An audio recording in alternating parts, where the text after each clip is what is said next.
Should we be training to failure every single workout? There's a lot of humming and hawing in the fitness industry if we should be training as hard as Arnold Schwarzenegger did, as hard as Ronnie Coleman did, every single workout session. So I've got my handy dandy whiteboard to break it down. I'm going to give you two examples in this video. The first one is constant loading. The second one is step loading. So make sure you stick around for the entire video. I'm going to use an example of doing 4 sets of 6 on the barbell bench press using constant loading, which means that we hit the same number every single set, as opposed to step loading where we change the weight that we lift. I've put an example behind me of training 10 out of 10, training as hard as possible every single week. Now the first week we get 100 kg, 4 sets of 6, bang, nailed it. And then we can actually lift heavier the next week. 105 kg, 4 sets of 6, bang, done. But we've trained so hard, we may not actually be able to recover from those sets, or we may just have reached our potential and we only get that 105 again. So we haven't applied progressive overload. We've actually stalled because we haven't increased weight, we haven't increased reps either. And then in week 4, we actually go down. We don't just plateau, we get worse, and it's 102.5, so less than that, and we actually regressively underload, if that makes sense. The opposite of progressive overload. So this is like training too hard. And often this is what I've seen happens to clients who just push it too hard too early. This is the approach that I like to do. With my strategy, I like to train at around a 7 out of 10, 8 out of 10 intensity for that first week because we're just getting used to the program. So let's just say instead of doing 100 kg, we do 85. And we do 4 sets of 6, bang. The next week, because we've only trained at around a 7 out of 8, we're gonna go up to about a 8 to 9 out of 10. So that's gonna be around a 95, bang, 4 sets of 6, easily done. Now, it's week 3 and week 4, so we can train at a 9 out of 10, 10 out of 10 intensity. So I really want to go for it. So I'm gonna go for 105, and let's say I get 4 sets of 6, bang. Now this last week, I can really go for it. And even though I've got the same as I would have got here if I was training as hard as I could every single time, in this final week, because I've ramped up, I'm actually going to be able to exceed this. So instead of doing 102.5, I can actually go 107.5 or even 110 if I'm feeling lucky.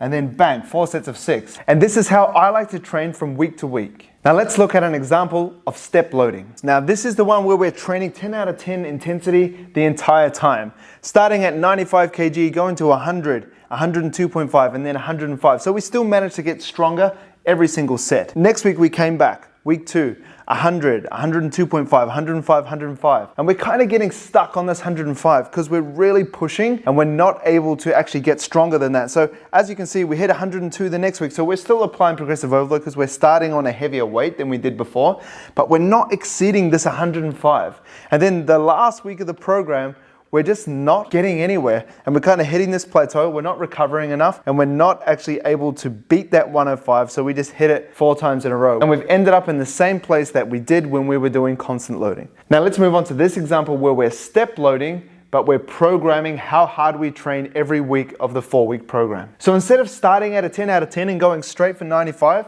we're down at 85. So we're training at that kind of, I guess, 7 to 8, 7 to 9 out of 10 intensity. 85, 90, 95, 100, bang. 4 sets of 6, we've increased every single time by 5 kilos. Then in the second week, we're doing 90, 95, 100, 105. Third week, we're training at that 9 out of 10, 10 out of 10 intensity. We're really going for it. 95, 100, 105, but we've managed to exceed that 105 that we got stuck on previously, and here we are on 110. So we've already increased our strength where we previously couldn't have. And then this last week, we've still got up our sleeve. We're starting at 100.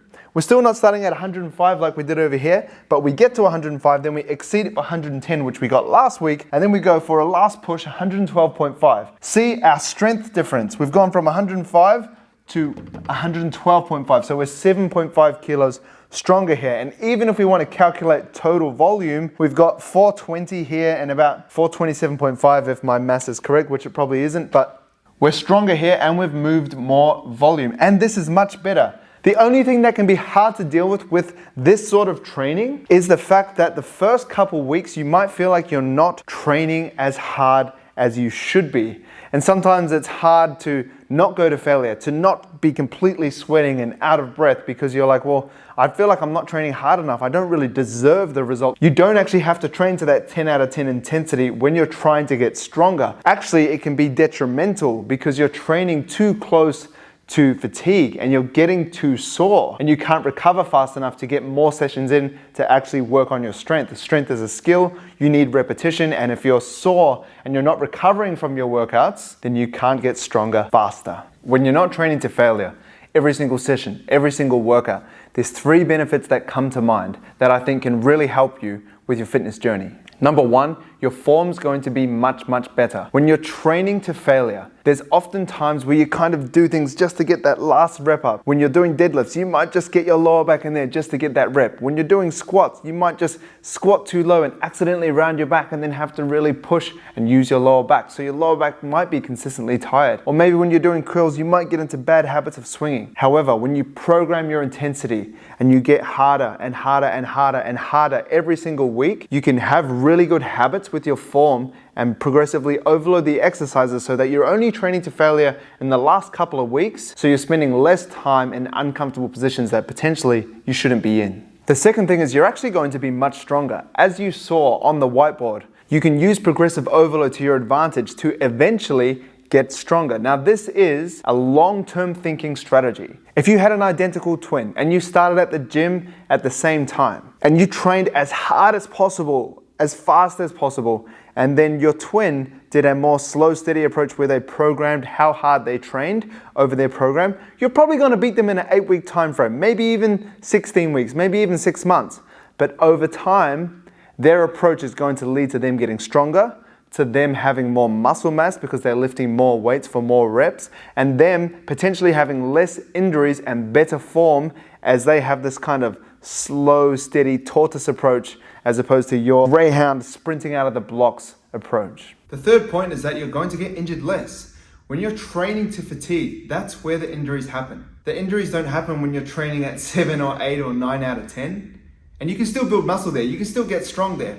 But when you train to complete fatigue, that's when the leg press might not go back up. The bench press has to be shuffled off like that. The deadlift doesn't move, but your lower back does. That's where we get injured. So if you want to minimize your injury risk, get stronger, build more muscle, have a more sustainable longevity approach, I would highly recommend programming your intensity. Don't go balls to the wall for a month straight because you're not going to make the progress that you deserve, and you want to get that return on investment with all the time that you're putting into the gym. Hope this video helps. I'll see you in the next one.